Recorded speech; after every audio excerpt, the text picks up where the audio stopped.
আচ্ছা, 11 এ তুমি হ্যাঁ ক্লাস করছো, আমার কাছে কেমন লাগছে, কি বলবে যে?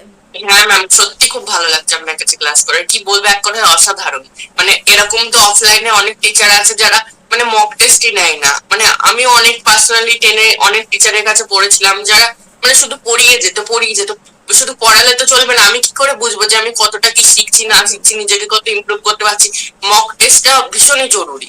আর মানে আপনি যেমন আমাদের চ্যাপ্টার শেষ হয়ে যাওয়ার পর এক একটা মক টেস্ট নেন, সেটা খুবই হেল্প করে, কি বলবো, অসাধারণ সেটা লাগে।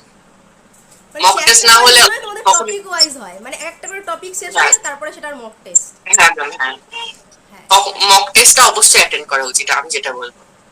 এবং অনেকে যেটা ধরো ভাবে যে অনলাইন ক্লাস মানে ঠিক আছে, একটা কোনো রকম হচ্ছে, স্টুডেন্ট কি বুঝতে পারছে সেটা টিচার বুঝতে পারছে না, হ্যাঁ ম্যাম। অ্যাকচুয়ালি ইমপ্রুভ হচ্ছে না, সেটা তুমি কি করবে? কারণ তুমি পার্সোনালি ক্লাস করেছো এবং পুরো ক্লাসটা তুমি নিয়েছো, পুরো ইয়ারটা তুমি নিয়েছো, তোমার ভালো লেগেছে